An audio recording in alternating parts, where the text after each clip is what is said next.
E.T. The Extra-Terrestrial teaches us that even an outcast creature can find love, but real life is never as gentle as the movies. Death, illness, loneliness, addiction, broken marriages. Some have left this world forever, leaving behind shattered lives we could never have imagined. Now, let us return to that distant planet to remember and pay tribute to the legacies they left behind. Let's get started. Pat Welsh as E.T.'s voice. Patricia Anderson Welsh, born Patricia Anderson Carroll, was born on February 11, 1915 in San Francisco, California. She was best known for voicing the main character E.T. in the blockbuster film E.T. the Extra-Terrestrial, 1982, when she was 67 years old. With her rare, raspy voice, she was the one who gave soul to the alien creature that moved millions of viewers. This role left an unexpected and permanent mark on her modest but unique career. Before E.T., Pat Welsh was not a silver screen star. She only appeared in 3 films, most of them uncredited, and was once a radio actress in San Francisco during the golden era of the medium. Her marriage life was fairly peaceful with her one and only husband, Tom Welsh, from 1961 until her passing. But her habitual chain smoking, described as chain smoker, was both a gift from above that gave her a distinctive voice and a silent burden that seriously damaged her health.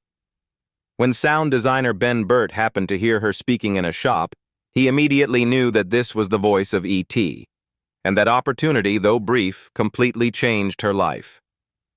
Her career after E.T. did not soar. Although she voiced a few entertainment experiences like E.T. Adventure at Universal Studios Florida and played an uncredited role in Return of the Jedi, 1983, she never became a familiar face to the public. In her final years, her lungs grew increasingly weak, and her declining health caused her to live a secluded life in Green Valley, Arizona. On January 26, 1995, Patricia Welsh passed away from pneumonia at the age of 79, after many years living with the consequences of heavy smoking. At the time of her death, her net worth was estimated at only around $50,000, mostly from voice work and small royalties, showing that her life was not rich in terms of money. It was she, with the whispered words, "I'll be right here," who left an immortal mark in the hearts of millions. Pat Bailon as E.T., performer in costume. Michael Patrick Bailon, born on August 29, 1947 in Youngstown, Ohio, was a unique American actor who stood only 86 centimeters tall. When he was 34 years old, he took on the role of the physical performer inside the E.T. costume in the legendary film E.T. the Extra-Terrestrial, 1982. Wearing a suit that weighed nearly 20 kilos, almost equal to his own body weight, Bailon brought the stumbling steps and liveliness to the alien creature, becoming an essential part of this cinematic icon. Before coming to Hollywood, Bailon was once a starving actor, his own words, and earned a living through many different jobs, from coaching children's basketball, working as a police dispatcher, to performing undercover duties in investigative campaigns. His life was a series of silent efforts to rise above the discrimination against his physique. Discovered at a conference of the Little People of America organization, he landed a role in Under the Rainbow, 1981, alongside Chevy Chase and Carrie Fisher, where he first entered the world of cinema. But it was the role of E.T. that truly made him shine, even if hidden inside a full-body suit where no one ever saw his face. Even so, recognition came too late, and death came too early. Just 1 year after E.T. conquered the world, Michael Bailon passed away at 1:00 a.m. on January 27, 1983, at the age of 35. The cause was sepsis, following a severe bout of pneumonia. His death surprised and saddened many in the Little People community and among film lovers, because Bailon was standing at the threshold of a career just beginning to bloom. Even more sadly, he had never married, living a life devoted to the church, his community, and his pride in his Ukrainian heritage. Therefore, at the time of his death, he was alone without family by his side. He left behind an estimated net worth of around $20,000, a humble amount reflecting the small wages from supporting roles and part-time jobs. Tamara Detrow as E.T., performer in costume. Tamara Detrow, born Tamara Detrow, was born on October 21, 1959 in California, USA. She stood only 31 inches tall and was born with dwarfism, making her one of the smallest professional actresses ever to work in the film industry. When she was 23 years old, Tamara took on the role as one of the 3 performers inside the E.T. costume in the blockbuster E.T. The Extra-Terrestrial, 1982, helping bring to life the expressive movements that turned the alien creature into a global cultural icon. Tamara began her career at the age of 13, persisting with her passion for acting despite the physical limitations society often imposed on people with dwarfism. She made her debut in the television movie Don't Be Afraid of the Dark, 1973, then continued to work as a stand-in for child characters in Little Miss Marker, 1980, performed with the band The Medflies, and appeared in the film Ghoulies, 1985. However, behind the stage lights was a harsh reality. Her professional life was full of difficulties, lack of opportunities, and roles often limited by her appearance. In her later years, Tamara remained dedicated to theater and visual arts activities. Though she had a close relationship with writer Armistead Maupin, who later based the character Cadence Roth in the novel Maybe the Moon on her life, Tamara lived a quiet, low-profile life. Her prolonged health problems, especially those related to respiratory and cardiovascular systems, meant she often faced debilitating physical conditions. Her life was a continuous struggle, both physically and mentally, as she constantly fought to be seen as a true artist, and not merely as a tiny curiosity on screen. On November 28, 1990, Tamara Detrow passed away at North Hollywood Medical Center just over a month after her 31st birthday. The cause was complications related to respiratory and heart issues, which were likely directly connected to the congenital dwarfism she lived with all her life. Her net worth at the time of death was estimated at about $20,000, mostly from small roles and stage performance contracts. Dee Wallace as Mary Taylor. Dee Wallace was born on December 14, 1948, in Kansas City, Kansas. When she was 33 years old, she played Mary Taylor, the loving single mother of Elliot in the blockbuster E.T. The Extra-Terrestrial, 1982. The role not only touched the hearts of millions of viewers, but also marked a major milestone in Wallace's film career, establishing her as an iconic screen mother. But behind the spotlight, Wallace's real life was filled with tragedy and silent sorrow. Wallace grew up in a family with a dark past. Her father was a severe alcoholic and committed suicide while she was still in high school. Her mother, an amateur stage actress, was the inspiration that led Wallace to pursue a career in the arts. However, her journey to Hollywood was far from easy.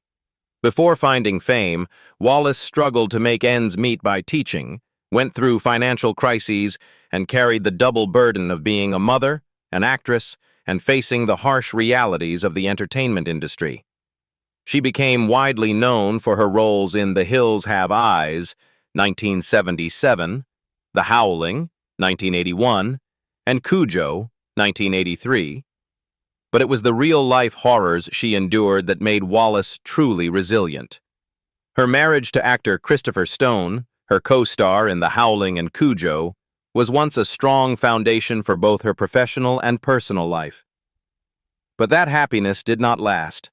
In 1995, Stone suddenly died of a heart attack, leaving her and their young daughter Gabrielle in devastating grief.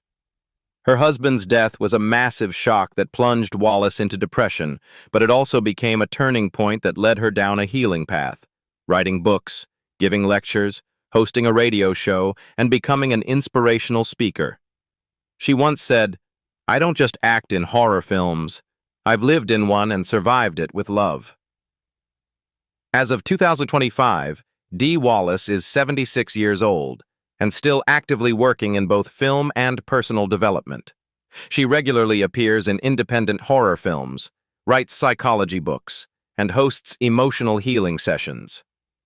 With over 200 television and film roles, along with her off-screen ventures, her net worth is estimated to be around $5 million. But above all, the most valuable asset Dee Wallace possesses is the inner strength she forged through loss and a continuously forward-moving career, becoming a living example of a real-life scream queen, not only screaming in films, but also rising again in life. Henry Thomas as Elliot. Henry Thomas was born on September 9, 1971, in San Antonio, Texas. He began his acting career very early and became a global sensation at just 10 years old thanks to his role as Elliot Taylor in E.T. the Extra-Terrestrial, 1982. In the film, Elliot is a sensitive and lonely boy who befriends and hides the alien creature E.T., leading to a touching and magical journey. This role not only earned Thomas the Young Artist Award, but also made him a childhood cinema icon. However, the spotlight came too early, and that very fame cast a psychological shadow over Thomas throughout his teenage years and adulthood.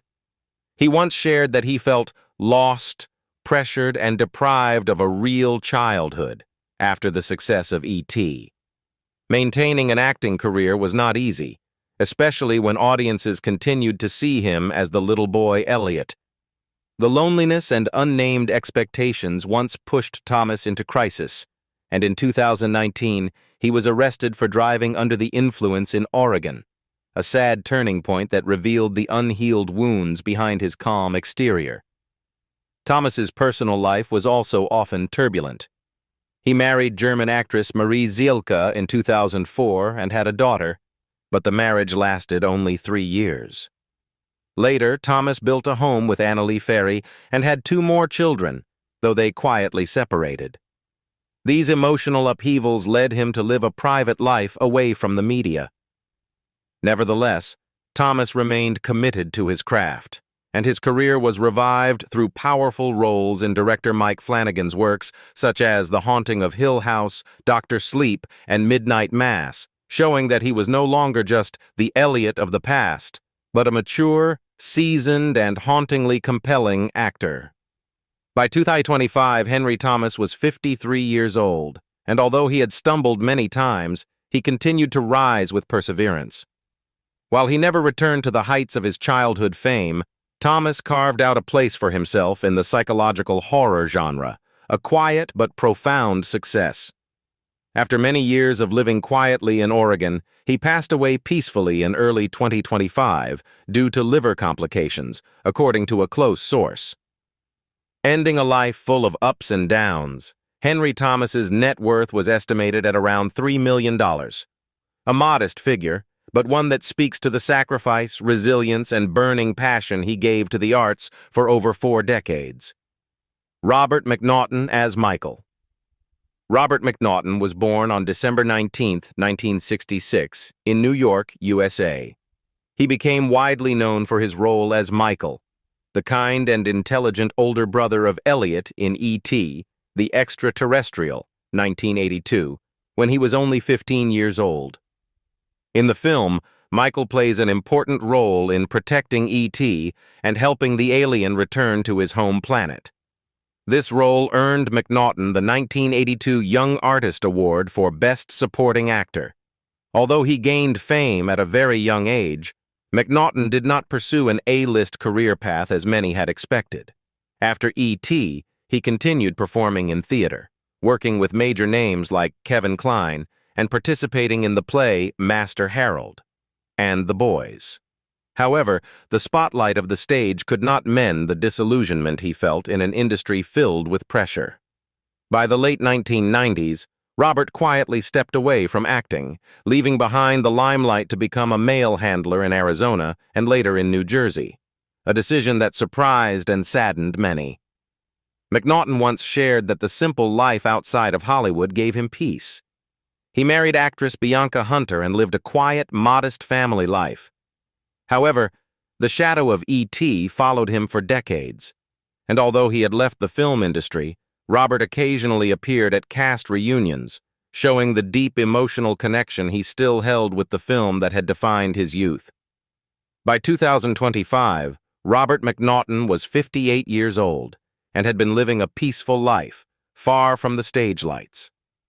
After a brief return to acting in 2013 in Laugh Killer Laugh and Frankenstein vs. the Mummy, he continued to live discreetly with his wife and no longer pursued the arts actively. His net worth was estimated at around $500,000, a modest amount compared to his former co-stars, but a reflection of his deliberate choice to live simply, avoid controversy, and focus on his family. Drew Barrymore as Gertie. Drew Barrymore was born on February 22, 1975, in Culver City, California, into the prestigious Barrymore acting dynasty. In 1982, when she was just 7 years old, little Drew captured the hearts of audiences around the world with her role as Gertie, Elliot's younger sister, in E.T. the Extra-Terrestrial. With her innocent yet sharp expressions, Gertie not only brought laughter, but also served as an emotional bridge between E.T. and humanity, making Drew an instant child star from her very first film. But the spotlight also brought unexpected darkness. When she was only 9 years old, Drew began smoking, started drinking alcohol at the age of 10, and used cocaine by the time she was 12. Fame came too early, and a childhood lacking affection pushed her into a whirlwind of addiction and depression. At 13, she was sent to rehab, and not long after, her family brought her to court to emancipate her from their custody so she could live independently. Drew had to survive on her own in the adult world, carrying the painful memories of a child consumed by fame. However, from the ashes of her childhood, she slowly rose again. Drew made a strong comeback with impressive performances in The Wedding Singer, Never Been Kissed, and most notably Charlie's Angels, where she not only starred, but also served as a producer. She married 3 times, all of which ended in separation, including a brief marriage lasting less than 2 months with Tom Green. Although she stumbled many times, Drew managed to keep her warm heart and desire for love, especially after becoming the mother of 2 daughters with her 3rd husband, Will Kopelman. By 2025, Drew Barrymore was 50 years old and had become one of Hollywood's ultimate, from rock bottom to rising star figures. She currently runs the production company Flower Films, hosts The Drew Barrymore Show, and has launched her own beauty brand. Her net worth is estimated at around $125 million, a fitting figure for a woman nearly destroyed by Hollywood, who nevertheless rose again with resilience, a smile, and the power to tell her story through the light of hope. Peter Coyote as Keys. Peter Coyote, born Robert Peter Cohan, was born on October 10, 1941 in Manhattan, New York.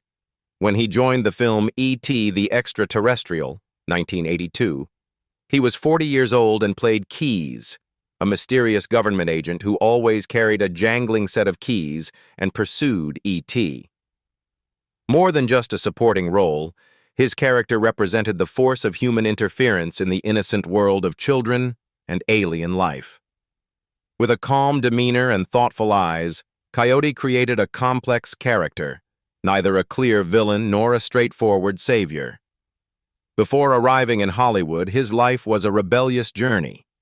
During the 1960s and 70s, Peter was one of the founders of the Diggers, an artistic and radical political collective active in the heart of Haight-Ashbury during the Summer of Love.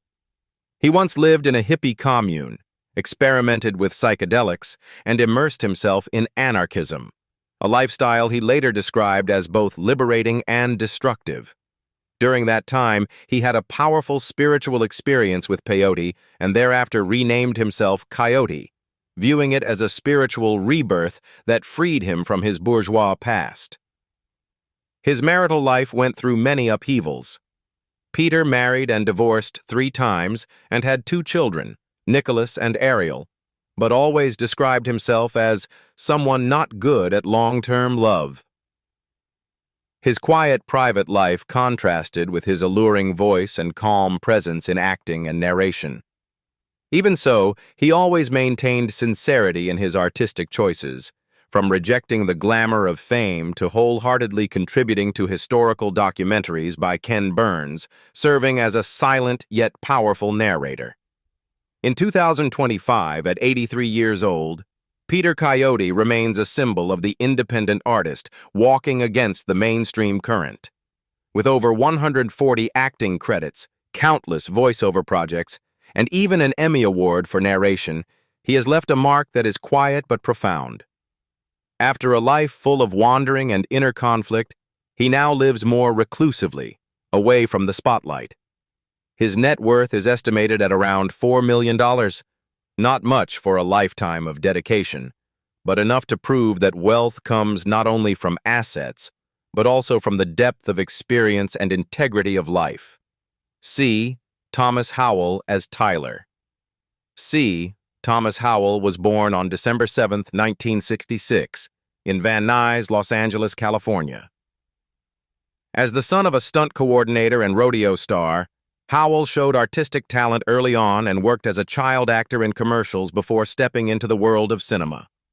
When he was 15 years old, he appeared in E.T. the Extra-Terrestrial, 1982, as Tyler, one of Michael's close friends who helped E.T. escape from the intense government pursuit.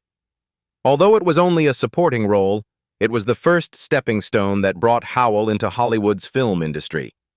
After playing Tyler, Howell quickly rose to teen stardom with his lead role as Ponyboy Curtis in The Outsiders, 1983.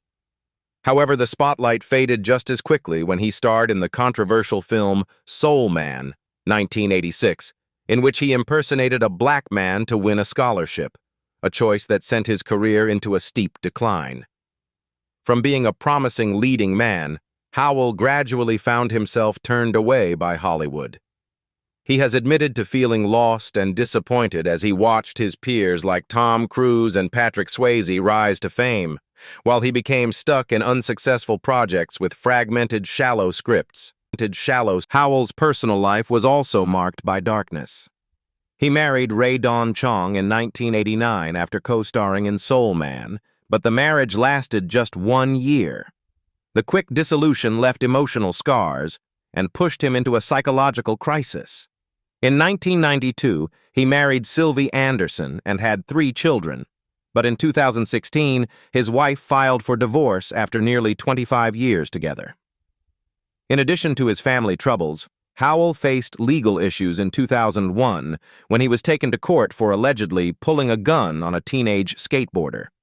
Though he was later acquitted, the incident still damaged his reputation. Throughout the 1990s and 2000s, he struggled to regain his footing through small roles in television and direct-to-video films, hoping to hold on to whatever audience trust he could salvage. Today, at 58 years old, C. Thomas Howell continues to work quietly, patiently pursuing acting even though he is no longer at the center of the spotlight. He appears in independent films, does voice work for animated productions, and takes on supporting roles in TV shows like Southland and Obliterated. His life has been a journey of ups and downs, from a rising star to a forgotten actor, from youthful fame to the shadows of post-divorce life. With over 4 decades in the arts, Howell's net worth in 2025 is estimated to be around $4 million. Not a spectacular figure for a former star, but a testament to a path of perseverance, where determination and passion for the craft kept him from fully falling under life's harsh storms. Sean Fry as Steve. Sean Anthony Fry was born on September 16, 1966, in Los Angeles, California. He began acting at the age of 6 and landed his most memorable role when he was 15 years old in E.T. the Extra-Terrestrial, 1982, playing Steve, one of the boys in Michael's group who helped E.T. escape his pursuers. Though it was a supporting role, the image of a teen in sunglasses with a rebellious attitude left a lasting impression on audiences throughout the 1980s. Fry had a promising start to his career, appearing alongside major stars in both television and film. However, instead of continuing under the Hollywood spotlight, He chose to step away after the film For Keeps, 1988. His decision to leave acting came shortly after the deaths of two close friends, which left him deeply contemplative about life. He turned toward a new path, working in social services and becoming an HIV counselor in Los Angeles, far removed from the glamorous but pressure-filled entertainment industry. Sean Fry's private life, however, was filled with emotional turns. He briefly married Rita Trinidad in 1987, but the marriage ended quietly after 5 years. In 1993, a fateful encounter with a former military man named Michael Alexander, who once ticketed him for illegal parking, opened a new chapter in his life. They got married, adopted a boy named Logan in 2003, and have since lived a modest yet joyful life together in the heart of West Hollywood. Though he didn't leave behind a vast cinematic legacy, Sean Fry remains a testament to a different kind of life choice in the world of showbiz. At 58 years old, he lives quietly, far from the stage lights, and devotes himself to healthcare and social work. With a net worth estimated between $100,000 and $200,000, Fry's life story is not about fame or luxury, but about the journey of someone who once touched the peak of stardom, then quietly stepped away to find peace in his soul and family. Casey Martell as Greg. Casey Martell, whose full name is Kevin Christopher Martell, was born on September 14, 1967, in Ottawa, Ontario, Canada. When he was just 14 years old, he appeared in the blockbuster E.T. the Extra-Terrestrial, 1982, as Greg, a close friend in Michael's, Elliot's older brother's group, featured in the film's thrilling bike chase scenes. This role helped him make his mark as one of the familiar teen faces on screens during the 1980s. However, the glitz of Hollywood didn't hold on to Casey Martell. Just as his acting career was beginning to take off, he unexpectedly stepped away from the entertainment industry. No scandals, no controversy. Martell chose a quiet path, steering clear of the invisible pressures that weighed heavily on many child stars of the time. After leaving Hollywood, he tried his hand in the tech field and gradually transitioned into the world of finance. He went on to build a stable life and eventually became the president of a wealth management firm, enjoying a peace that few of his fellow former child actors ever achieved. At 57 years old, he still carries a calm, cautious, and humble demeanor. With a brief but memorable acting career and later success in finance, Casey Martell's net worth in 2025 is estimated at around $500,000. Though time may fade the bright glow of a single film, the memories of the actors who once lit up E.T. the Extra-Terrestrial still echo in the hearts of fans.